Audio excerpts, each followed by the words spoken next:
What is happening, everyone? Welcome into the Sean B. Show live stream. Technical difficulties abound today, okay? All kinds of technical difficulties. Not a big deal. We're going to get this show on the road. Lots of stuff. Got my TikTok camera set up. Not the angle I wanted, all right? It's not a flattering angle for a fat guy, but here we are. We got a lot to talk about today. So we're going to get this podcast started. Let's see here. Yeah. So, yeah. Why don't we get this podcast started? Okay. You're listening to the Sean B. Show on Second String Media. What's happening, everybody? It is a new year. It is a new me. Welcome to the Sean B. Show. I'm Sean B. I'm in the studio all by myself today. I'm just doing me, okay? Just doing me. We're going to talk some football today. We're going to talk some sports chatter today. A little bit of talk about the Pacers. You know, I'm an indie guy, so here we are. I want to see how the Colts can make the playoffs. It's actually very simple. Just got to go beat Houston again. But all that will come over the next hour of the Sean B. Show podcast. It is a new year. Happy New Year, everyone. It's 2024. We have arrived. We are here now. And it's a great time to be alive. Look, it's a great time to be alive. All right. 2024. A little chilly today. Not a big deal if you're in the Hoosier state. A little chilly today, but, you know, it's National Cream Puff Day, which makes sense because, you know, New Year's resolution, why not celebrate with a cream puff? You know, that'll get you started on your weight loss goal. I'll talk about my weight loss goal for the New Year's. I'm not much of a New Year's resolution guy. But I do, you know, I've not made resolutions over the past years. I've shit on people who've made resolutions over the past years. And I'm not going to do that anymore. This year, I thought, you know what? I've done all this, like, avoiding making resolutions and avoiding making promises to myself. And I thought, what the fuck am I doing? Nothing right. So let's just flip the script a little bit, all right? Maybe make a couple resolutions, set some goals, not only fitness goals, all right? I'm obviously a big guy, as you could tell by my TikTok camera angle. But I'm obviously a big guy, but I'm also, you know, a guy who's got a lot going on professionally. You know, I've got a lot going on with my family. You know, there's a lot of things that we can aspire to with a new year, and it always feels like a fresh slate. Okay, 2023 is behind us. Not a bad year, 2023. Okay, no national or global pandemics or no shit like that. Just, you know, another work-a-day year where I feel like the exact same guy I was at the beginning of 2023. I feel like we're in the same spot. I did a lot of cool stuff in 2023. All right, I ran for mayor of Columbus, Indiana. That's crazy. I ran for mayor of Columbus, Indiana. That doesn't make sense that I did that to a lot of people, but hey, this is the world we're living in.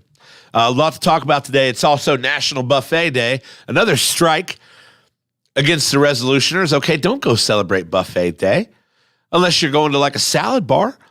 All right, I'm not eating fucking salad, but you may as well if you want to. But it's National Buffet Day, and I feel like the most important day to talk about is also National Personal Trainer Awareness Day. Now, immediately when I heard this, and everybody's been there, you go to the gym this time of year, and I'm not one of those people that just started going to the gym. Like, I go to the gym. You know, I took a little bit of a lull there at the end of the year, but I go to the gym fairly regularly. Okay, but everybody knows this time of year, you walk into a gym, and immediately, there's a personal trainer. Hey, man, you trying to get to that fitness goal? You trying to get to that goal? You trying to get them gains? They're selling their services, and it's fine to do that. But, you know, be aware that personal trainers are on the prowl because a lot of people are vulnerable and they don't know what to do. By the way, if you're going to start going to the gym, I applaud you. I do not shit on you for doing that today or tomorrow or at the beginning of the year. I applaud you for taking that step. That's a big step for a lot of people to get out there and do that. So if you're doing that, I applaud you. There's no reason to shame anybody or show any hate because, oh my God, the gym's busy. I can't get my 45s. Yeah, just shut the fuck up and be patient because people are really doing things that make them nervous and they're doing things that they're uncomfortable with. And you should be able to find comfort in that situation that makes you uncomfortable. And that's when the real success starts. When you can find comfort being uncomfortable. But it's hard to do when some asshole who's, I'm not even going to go. You guys know who I'm talking about. Okay. So just let it go. Applaud the people that are getting out there and trying to make a change in their lives. All right. Turns out National Personal Trainer Awareness Day has nothing to do with that. It's actually a day to celebrate personal trainers and to celebrate people who help others reach their goals, which is great, which is absolutely great. So shout out to National Personal Trainer Day. Shout out to personal trainers around the country and around the globe helping people reach their goals. Now, we got a lot to talk about today, okay? There's a lot going on. I don't know if you guys noticed last night, but the Rose Bowl was a banger. All right, Michigan, Bama, overtime in the Rose Bowl. Huge night. Talk about that here in a little bit. Washington, Texas. Washington holds off that Texas comeback. A lot of people thought Texas was going to win that game. Michael Penix, who's my guy from Indiana, who's been in college since, God, I don't know when. I mean, I know the Penn State game where he got the stretch touchdown late in the game and took down number 1 Penn State in Bloomington. That was before I met my wife. So Michael Penix Jr. has been in college for a long time. Finally, man, that guy works so hard, and he's overcome so many injuries, and I'm stoked to see him playing for a Natty with the Washington Huskies. I got friends that are Michigan fans. I got real good friends that are Michigan fans, but I'm early on, I'm going to say I'm leaning Washington, but we'll talk about that game here in a little bit. First things first, Pacers beat the Bucks last night, 122-113 to end the Bucks' 15-game home win streak at Pfizer Forum, despite Giannis having a triple-double. Giannis went for 30, 18, and 11 last night, had a great game, but the Pacers bench was the real story, baby, outscoring the Bucks reserves 70-16. Benedict Mathurin, 25 off the bench. Isaiah Jackson, 18. TJ McConnell, 16. Obi Toppin, 11. Off the bench, Tyrese Halley about had a triple-double of his own, 26, 11 dimes, 9 boards. One shy, but it was the bench that was the big story last night. Pacers take down the Bucks in that 15-game home win streak. Pacers are back in a winning situation after going through a slump after that in-season tournament. They got so much attention during that in-season tournament that I honestly think it brought the team down. I honestly think it was a lot of pressure, a lot of hype that team may not have been necessarily ready for. They didn't expect that, especially early in the year. I got a lot of opinions about the in-season tournament. I didn't hate it. I thought they could have done it differently, but I didn't hate it. It wasn't a bad tournament. It was actually a lot of fun to see the Pacers kind of in prime time, national TV, Halliburton, LeBron. Like, it was a good time. But Pacers seem to be back to their winning ways. They're back. They're in 6th in the East right now, 18-14 record, 8 games behind the Boston Celtics. Little concern. Andrew Nembhard leaves the game early with a back injury last night. We will follow that and make sure he gonna be okay. Big story in baseball today. Wander Franco, Tampa Bay shortstop, arrested in the Dominican Republic for not appearing at a December 28th meeting with Dominican authorities regarding allegations of inappropriate relationships with minors. It's a lot of words. 2 minors have filed legal action against Franco, while an alleged third minor has not yet filed any formal complaints. Wander was placed on the administrative leave list by the Major League Baseball in August, and the Rays have supported the decision by Major League Baseball and have committed to aid in the investigation in any way they can. Franco signed an 11-year extension in November of 2021 for $182 million. That's a lot of coin. It's a lot of coin. It's a big situation down there, and it's just stuff you can't mess with. Obviously, you want to see everything come out before you start throwing stones at a guy. Okay? Wander Franco is a great shortstop. Fantastic guy. Seems to be anyway. Of course, if all this is true, kind of a piece of shit. Don't want to see that. You don't ever want to see that. But again, before you start casting stones, you kind of want to see what information comes out. At the same time, don't want to victim shame. These situations are always tough. They're always tough situations because you don't want to victim shame. However, you want to stand by innocent until proven guilty. Mind you, he hasn't been formally charged with anything. These are just allegations.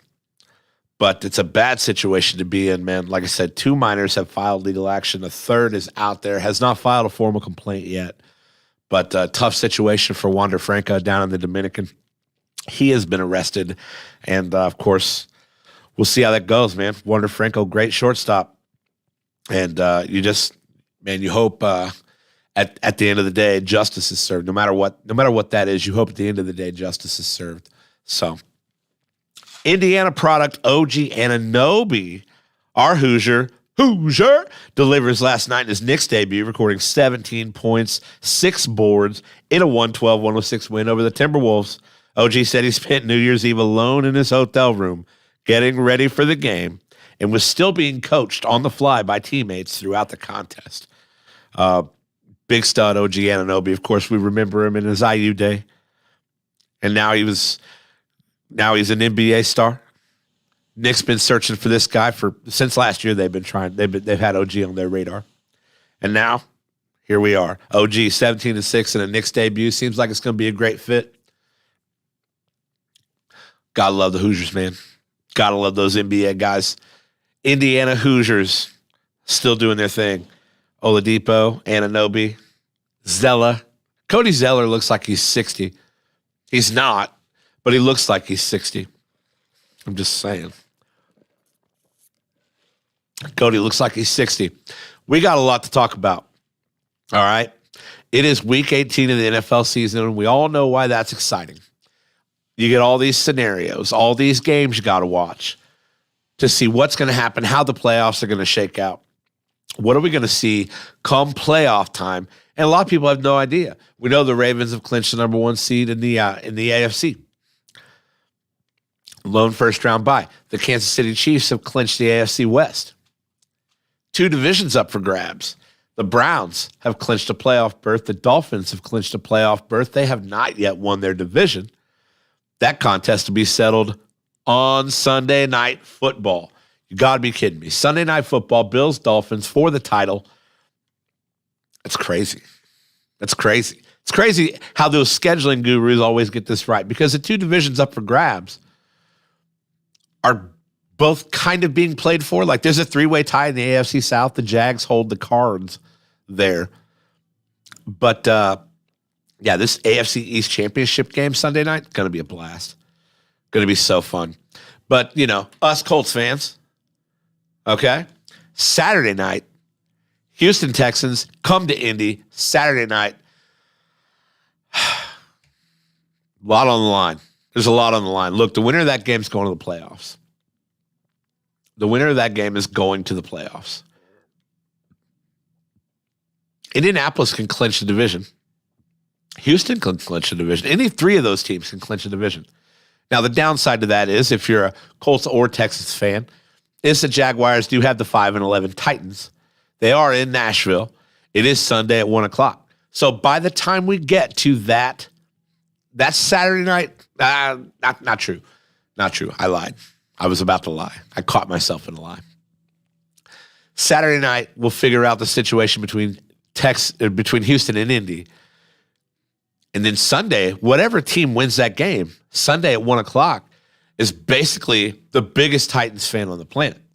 Now, whoever wins that game is going to the playoffs.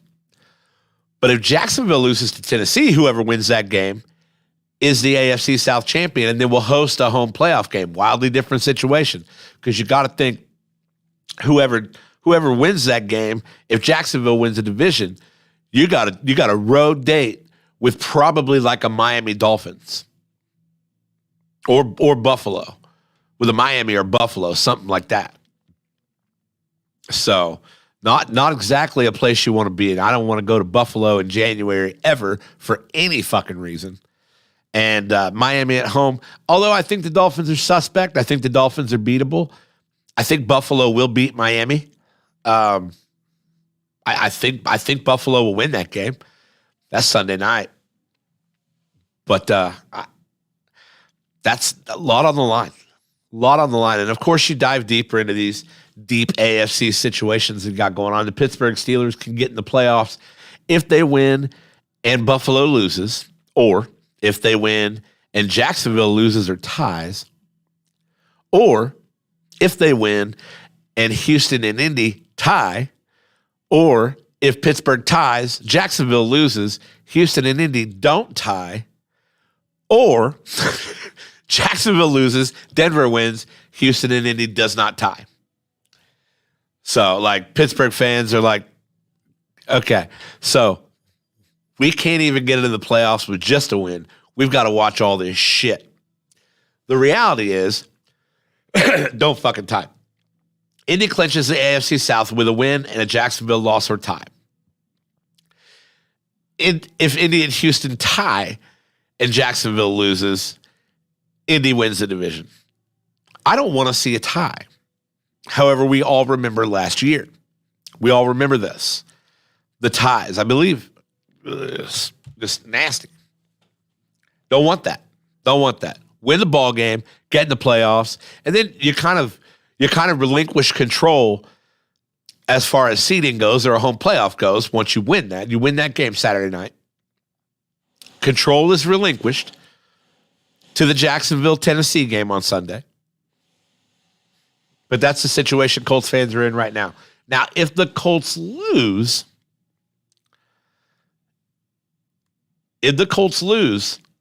they're finished. And that's the fucked up part. That's the part where it's like, all right, let's not think any further than what we have to do right now.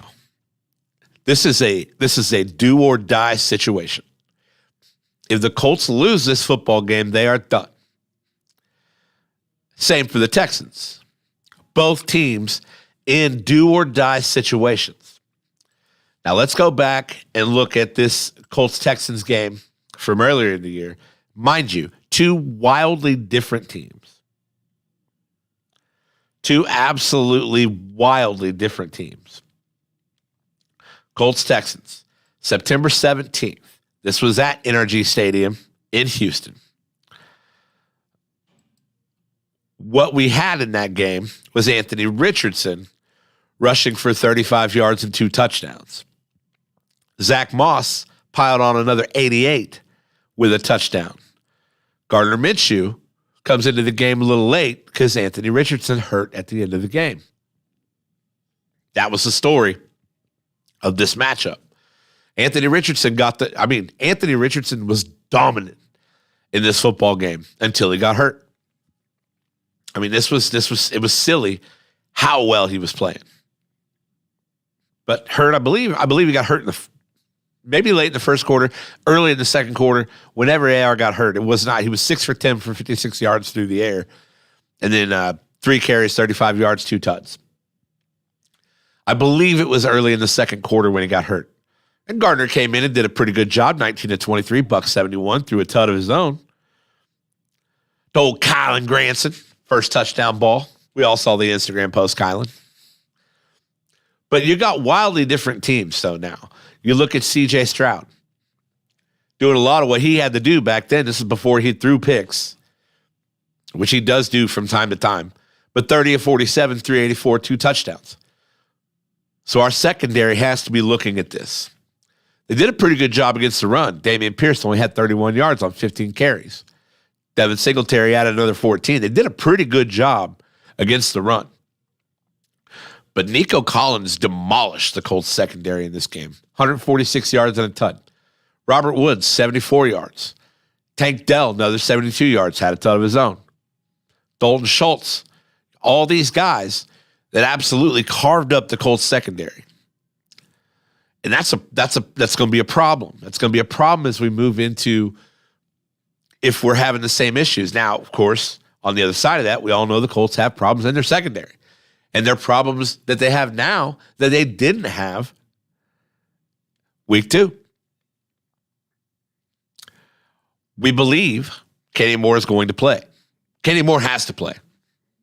He's got to play. Kenny Moore has to play. You absolutely need that guy. You know, you hate learning that lesson the hard way.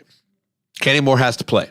He's every bit a run stopper as he is a threat as that nickel corner.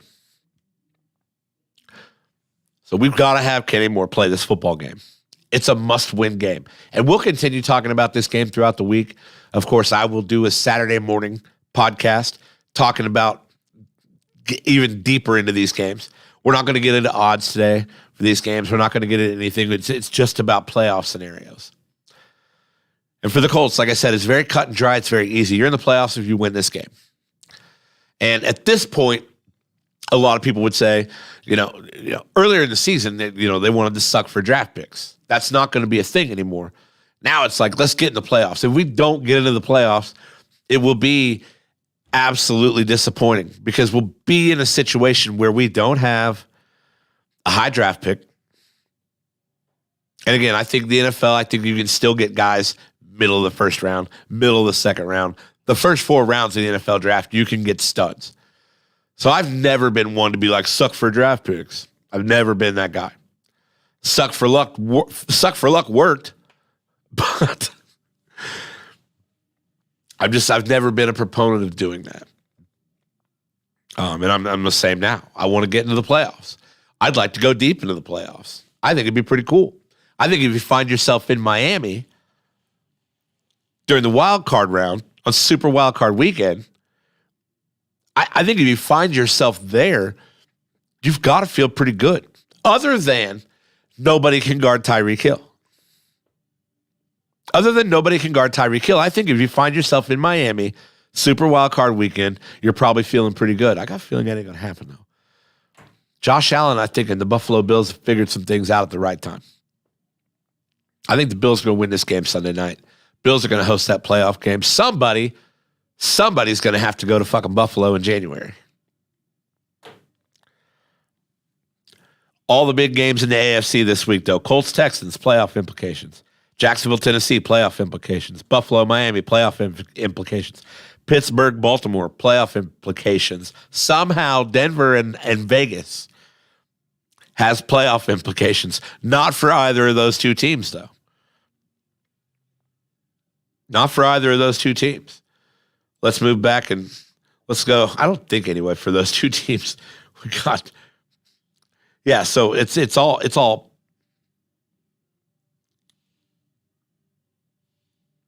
Denver needs to win to create a tie for Pittsburgh is what has to happen. To create some tie in there would be why Denver would have to win. But Denver's not going to the playoffs, no matter what. So nobody gives a shit. They benched Russell Wilson. I'm not a Russell Wilson fan. Doesn't sound like Denver is either. Doesn't sound like Sean Payton is either. Ever since that whole shit where it came out where he had to, like his teammates couldn't call him directly. They had to get to him through his team of people. Doesn't sound right for a sports team. Ever since then, not the biggest Russell Wilson guy. But regardless, big weekend for the Colts, man. Huge weekend for the Colts. Got to have this one. We're going to talk a little bit about last Sunday against the Raiders, a game I was terrified of. I was terrified of this game because the Raiders have been doing pretty big things. Aiden O'Connell, I mean, he's still 30 of 47, 299, 2 tuds. Had a great game. Aiden O'Connell might be the real deal. Purdue guy. Don't like to say that about Purdue guys. I'm an IU guy, but Aiden O'Connell's the real deal, man. He stood up. He looked poised. I mean, made a couple of shoddy throws, but didn't throw any picks. Zamir White, 71 yards on the ground. Of course, Devontae Adams, 13 catches, 126 yards, 13 catches. That's a game. But Aiden O'Connell did a good job spreading the ball around. Got guys in good spots to score. That was a good football game. I'm really surprised, to be completely honest with you, that there were no interceptions thrown in that game between O'Connell or Minshew. The Colts started solid and they just kind of held their ground. Jonathan Taylor on the first drive, huge tutty. He bowled over the Raiders defense on that first drive. Raiders pass rush did get to Gardner quite a bit, but he's still 15 of 23, 224 and a tud. That's a Gardner Minshew type day. This Trey Sermon kid, he's coming out as an auxiliary back that's looking pretty good. If If you guys bet Gardner Minshew over 2.5 rushing yards, you hit that. That was a good one. It was a good one. I want consistency out of Alec Pierce. Those home run plays that he makes, the 58-yard touchdown grab, that he made that home run ball downfield. First of all, Minshew, heavy pressure, great job throwing that ball. Didn't look like it just came out of nowhere. Spotted a matchup he liked with Pierce and just launched that thing, let that thing go. That was a great ball downfield. I want to see more explosion out of Alec Pierce. I want to see more consistency out of Alec Pierce. It's kind of a drop machine. Don't need to see that. The guy can get open. The guy can get separation. The guy's long. He can get up, and as long as you can make those grabs, make those catches, he's a home run threat. Josh Downs having a Josh Downs day, making things happen. 2 grabs, 53 yards. Pittman was the high catch guy, five catches, 46 yards, doing Michael Pittman things. Don't need to get that guy hit like that again, though. My God. My God. Juju Brents had a great day defensively. If you paid attention at all, Juju Brents, that guy, I'm so jacked to watch him grow with this football team. Nick Cross the same way. Nick Cross had 9 combined tackles. Just stellar. Just stellar. EJ and Zaire up there with 10 plus. Just stellar. The defense was a little rough in the loss to Atlanta, but they kind of came back and did their thing. They let Pittsburgh get ahead of them 13-0. Dominant from that point. It's inconsistent. It's so inconsistent. They won a defensive battle in Germany against the Patriots. It was fucking Patriots. This defense does some things really well, and they've got to figure out how to put a few games together where they're doing all these things really well. You're going to make mistakes. You're going to have slip-ups. But this defense has to figure it out. Excuse me. God. Moving into January. Has to figure it out. Pretty jacked about that Saturday night date in Houston, or in Indy, though, with the Texans. Going to be great fun. Going to be great fun. And like I said, you win, you're in the playoffs. You lose, it's going to be extremely disappointing. It's going to be disappointing, feeling like you should be there. It's going to be disappointing, feeling like your season should not be ending.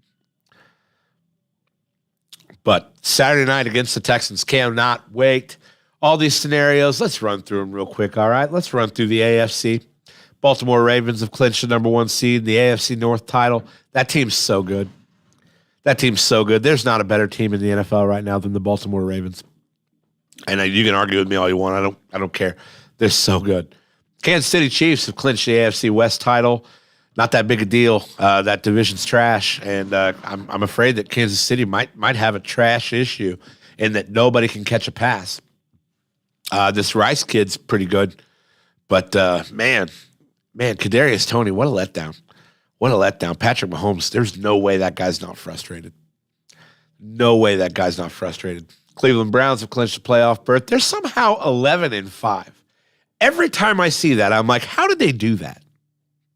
How did they do that? They have dumped an armored truck into Deshaun Watson, who in turn has done very little for this 11-5 run. Big game Joe Flacco. God, that guy won me a bet the other night. Look, I'm jacked to see it. I hate that Cleveland beat Indy the way they beat Indy. I hate that because Indy should have won that game. I'm not going to say blame the refs. I'm just saying Indy should have won that game. Indy controlled that game for most of that game. No reason they didn't come out of there with a W. Miami Dolphins 11-5, but man, that's inflated to me. I don't know if this Dolphins team is as good as they say they are, or as good as anyone says they are. Like I said, Tyreek Hill, obviously a dog. Obviously a dog. But those 4 teams have clinched playoff berths in the AFC. The Buffalo Bills, pretty easy path. They win. They clinch the AFC East title, obviously in the playoffs. They get to go to the playoffs if they tie, or if Pittsburgh loses, if Jacksonville loses, or if Houston and Indy tie. So if Pittsburgh or Jacksonville lose or tie, or if Houston and Indy tie, the Buffalo Bills are going to the playoffs. So they don't need too much help. They're probably going to go to the playoffs. I don't know, though. I don't know what Baltimore's going to do. They've clinched the number 1 seed. Is Jackson going to play Sunday? I mean, are we going to get this starters rest type shit? And I don't think it's a good idea, especially with being the one team that's got to bye. I don't like that momentum killing bye shit. Not necessarily the buys. I think the buys are fine. But when you talk about resting guys week 18, you're just taking the wind out of their sails. However, Lamar Jackson has been relatively injury prone over his career. So you make the call. I bet Lamar plays, but I bet Lamar doesn't play the entire game. Mason Rudolph got a lot to prove. That was a good one, though. That was a good one. Great game Sunday night for the Pittsburgh Steelers getting the win over Seattle. Great game. Those guys are 9-7. That's Mike Tomlin. In my head, that's Mike Tomlin. Pittsburgh needs a whole lot of help. This AFC South stuff is fun. Jacksonville can win and clinch everything. If Pittsburgh loses and Denver loses and Houston and Indy don't tie, Jacksonville's going to the playoffs no matter what happens. So that's that. Let's move on to the NFC. I don't talk about the NFC very much. I'm a Colts fan. But NFC playoffs, not as much going on in the NFC as there is the AFC. The Niners have clinched the number 1 overall seed NFC West Division title. Again, same thing. Will those guys play their full? I mean, will they be at full strength? This weekend, the Detroit Lions have clinched the NFC North. They're just waiting to kind of see where they get bounced around seed-wise. Going to be 2 through 4. The Dallas Cowboys, a lot to play for. Okay, the Dallas Cowboys win. They somehow win the NFC East. And that's crazy to me because Philadelphia, for the duration of the season, has been the more dominant team. But the Eagles have fallen apart, and it's concerning. It's got to be concerning if you're a Philly fan. They have fallen apart. The loss to Arizona was kind of the tip of the iceberg for that. They're struggling. And whether you think Dallas should have won the other night or not, doesn't matter. The Cowboys have been really good at home. They've been super dominant. Dak's had a great year. I think Lamar's the MVP, but Dak's had a great year. It just, yeah. Dallas can win that East Division with a win, and that doesn't seem right. Dallas can also win that division if they tie or Philly ties, or if Philly loses, Dallas wins that division. So, Cowboys at Washington, for a fact the guys are going to play. They want to win that division. And they're going to watch closely, too, to see what Philadelphia does. Dallas plays at, Dallas plays at 4:25 on Sunday. Philly plays at 4:25 on Sunday. Okay, so they'll be paying attention. Somehow the Green Bay Packers can get in the playoffs. If they win, the 8-8 Green Bay Packers can get into the playoffs if they win. Or, check this out, if they tie and Seattle loses or ties and New Orleans loses or ties, or if they tie and Seattle loses and Tampa Bay loses, or if Green Bay ties, Seattle ties, Tampa Bay loses or ties, or, get this, Green Bay can lose and Minnesota loses or ties, Seattle loses, Tampa Bay loses, or Minnesota loses or ties, Seattle loses, New Orleans loses. Crazy shit, right? Packers look like they're going to the playoffs. I mean, I don't know exactly. I just, Minnesota's got Detroit. I don't know if Dan Campbell's going to rest anybody. I think they're probably still, maybe looking at seeding. I mean, they've got a home playoff game. They're not going to get the bye, so I don't know that it matters too much. The Saints have Atlanta. Man, I really wish the Saints were playing the Bucs this weekend. That'd make this weekend even better. But the Bucs have Carolina, and Carolina can't beat anybody. So I've got really bad news for the Saints. But let's go back to this Packers scenario. Minnesota lose or tie. They play Detroit. Seattle lose. New Orleans lose. New Orleans has Atlanta. Atlanta can beat people, except for the Chicago Bears. I don't know, man. A lot of possibilities for Green Bay. The 8-8 Green Bay Packers to enter the NFL playoffs. It kind of seems like, I mean, they win, they're in. They've got Chicago. If they win, they're in. So the 8-8 Green Bay Packers, a second place team, control their own destiny. It's wild to me. It's wild. But the NFL season this year has been wild overall. It's been a great year. There's been so much, I don't want to say, I mean, I will say there's been so much parity between these NFL teams. The NFC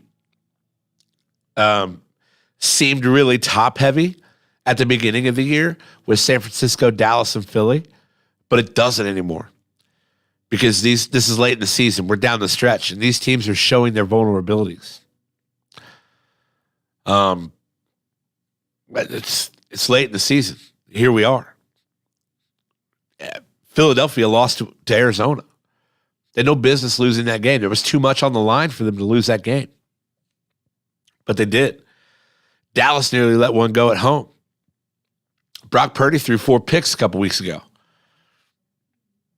I mean, it's just things are starting to come to fruition that kind of puts this playoffs into.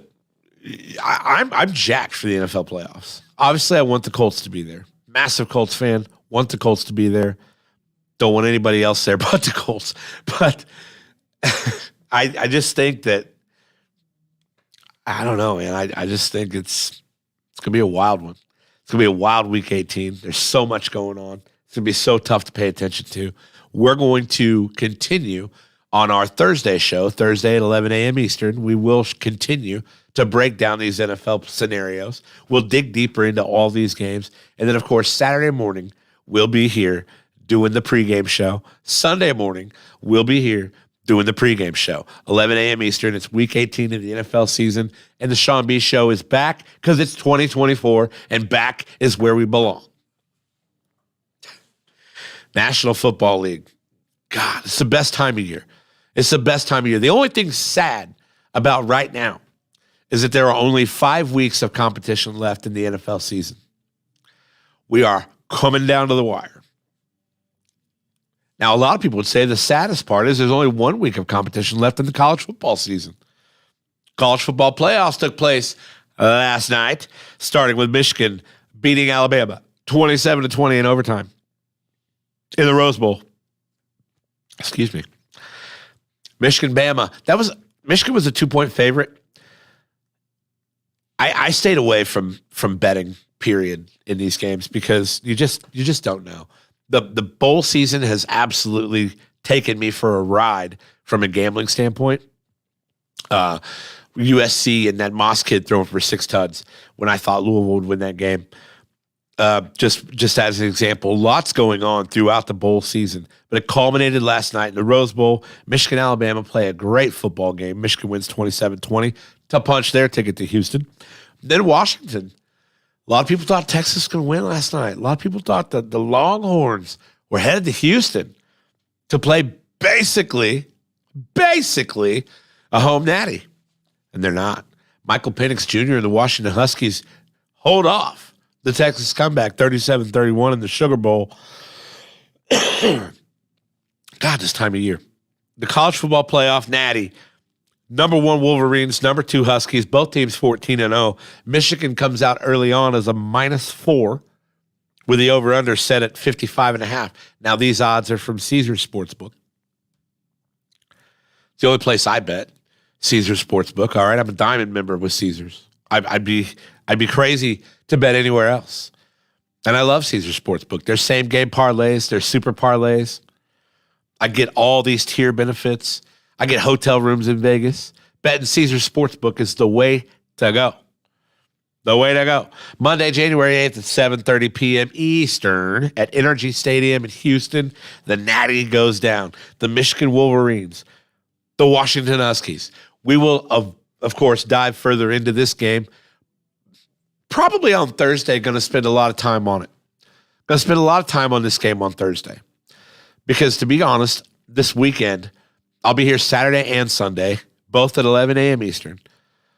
But this weekend, I'm going to spend so much time on the NFL playoffs that I feel like all you college guys are going to have trouble hearing so much NFL chatter when all you want to know is, when are we going to break down the Natty?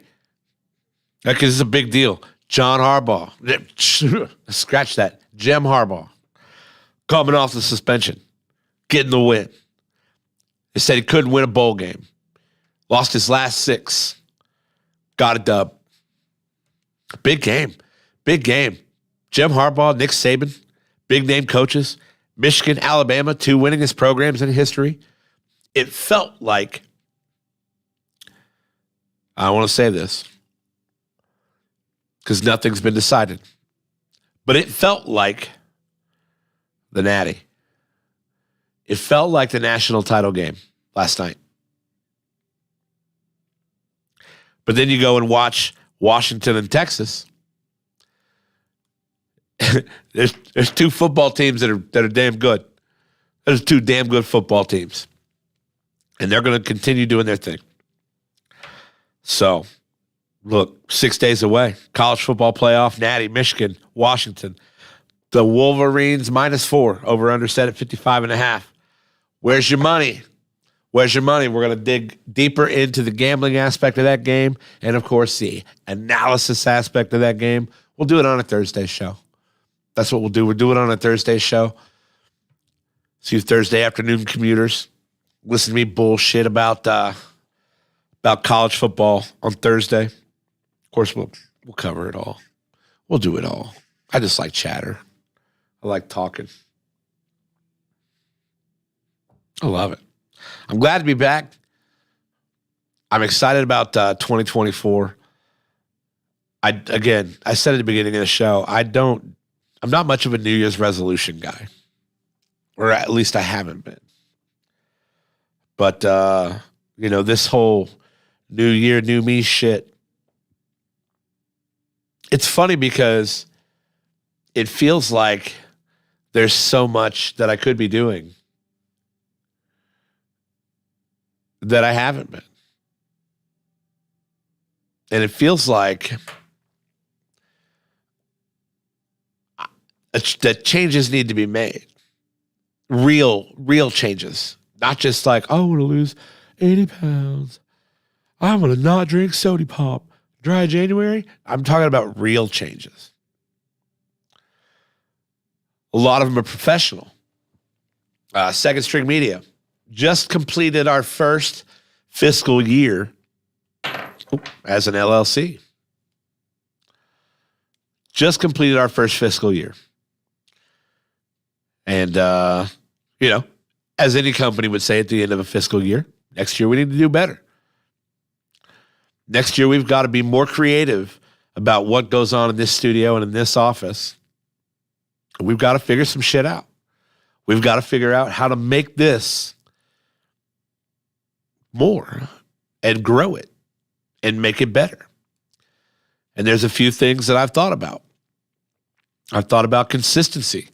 The consistency of what we do, these programs that we run in here, needs to get better. Marketability needs to get better. With consistency comes marketability. With that trust comes marketability. So we'll get there. Are they resolutions? Yeah, they are. And again, it's not something that I've been akin to doing in the past, making New Year's resolutions. But I haven't done it. And nothing's worked. So I thought this year, let's try something different. Let's actually look at this clean slate that we've been given and say, okay, let's go. Let's go. Let's put some things on paper that we can improve. Second String Media. Improve consistency, improve marketability. We're going to be a little more creative with what things look like in the studio here, too. Now, I can't do a whole lot about the TikTok view because I don't have 10,000 followers. The TikTok view is going to be as to however many people I can get in range of where the phone can sit because I don't have 10,000 followers. But when it comes to what we see on the live stream on our YouTube channel, YouTube at Second String Media, our new YouTube channel, I might add, that everyone should subscribe to. The shows that we run in here and how we can be creative, how we can create a better on-camera experience for not only the people that are here delivering the content, but the people that are home watching the content, people that are taking this in. How do we remain more consistent? How do we improve our marketability? Also, why are we doing this? Has been a big one that I've thought about. And what can we do to add to the entire basis of what we're doing? That obviously the goal is to entertain. So that's going to continue to be the goal. We're going to entertain. And there's been some ideas laid out to me that are good ideas. So you'll see a lot more outside the studio from an entertainment standpoint. You'll see a lot more community-focused stuff. It's going to be cool. I'm really excited about the future of Second String Media and what 2024 is going to bring. The big promise is for Second String Media, as it sits today,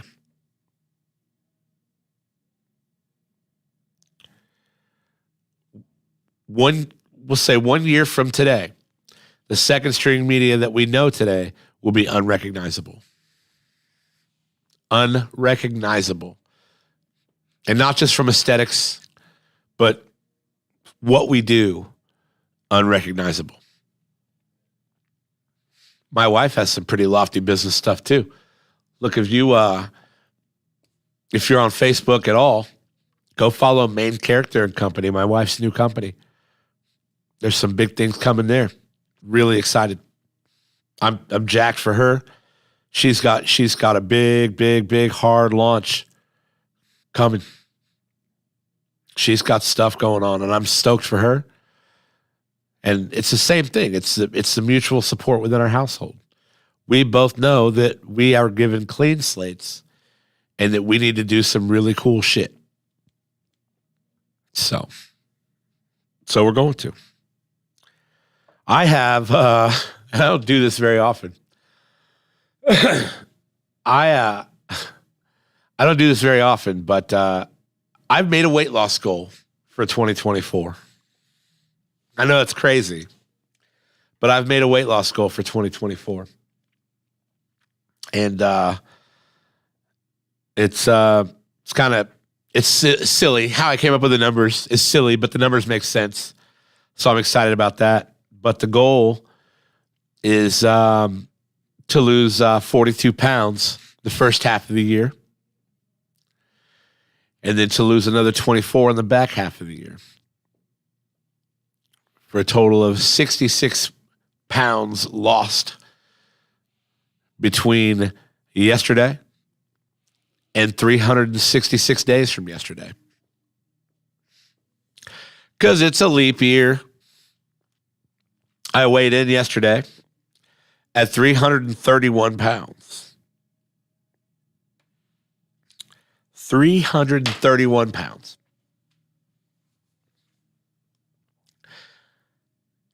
It's a big fucking number. It's a lot. But it is what it is.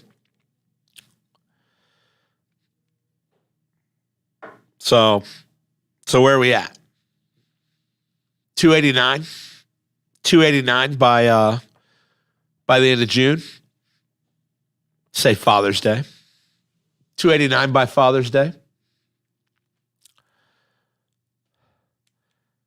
Well, the studio design, Robert, will come. It's not. I didn't say unrecognizable aesthetically. I did make sure to say not aesthetically, like operationally, like what we do. But I appreciate all that stuff. I appreciate you being there for me and doing all that, despite being a Cardinals fan. Thank you, Rob. Well, yeah, 331. So 289 by, say, Father's Day into June. Another 24, 365, 265. Yeah. 289 by Father's Day, 265 by this time next year. Sitting in here doing this podcast, this exact show, next year, 265 pounds or less. Or less. And I made a deal with myself too. If I get fucking crazy and do more than like the goal for the first 6 months is 42 pounds. But if I get a little batty, all right, we exceed that 42 pound goal for the first 6 months. The 24 pound goal is still the same for the back half. So if I come in here weighing 280 at the end of June, then that back half of the year goal is going to be that 256. Is what it is. Can't let up when you exceed expectations. So that's where we are. That's my personal resolution. I've got to do some better things for my body. And it's not because I want to be Superman. And it's not because I want to be jacked. It's because I want to be, 50 one day. I want to watch my kid graduate school. I want to celebrate the day my wife retires. These are things I want to do. So, it's not just about me. Anyway, this has been the Sean B Show. I'm gonna cut things off now before we get too out of hand. But 2024, it's gonna be a big year. Listen, I'm gonna sit here right now and I'm gonna make a promise to myself. And I say myself because honestly, I really don't give a shit what anyone else thinks. I'm gonna make a promise to myself that these things they're gonna be different. We're gonna make these changes. And we're gonna be off and running. And 2024 is gonna be really exciting. Join me again Thursday at 11 a.m. Eastern. Okay, Thursday 11 a.m. Eastern. Thursday we're talking about what? The college football natty. Thursday we're talking about what? Probably gonna dive into these scenarios a little deeper. Okay, 4 shows this week. Tuesday 11 a.m. Nailed it. Knocked it out of the park. Was a little late. Technical difficulties. Got to get this TikTok right, okay? Thursday at 11 a.m., Saturday at 11 a.m., Sunday at 11 a.m. Listen, it's football weekend. It's a massive football weekend. Okay, week 18 in the NFL. Right around, jump into the Natty for the NCAA college football. Huge weekend. I'm going to be here all weekend doing this thing. Thank you guys so much for joining the Sean B Show. Thank you for listening to the Sean B Show. And remember, for you guys listening on the podcast, we are on YouTube at Second String Media. For you YouTube TV people or however you take in your YouTube content, at Second String Media. And for you people watching on YouTube, the podcast is uploaded to Spotify and iTunes immediately once we're done. So, yeah, make sure you catch it. All right? All those things, all those ways. We're going to grow. Consistency is the key. I'm getting the fuck out of here. Thank you so much. Have a great night. It's only noon. I still want you to have a great night.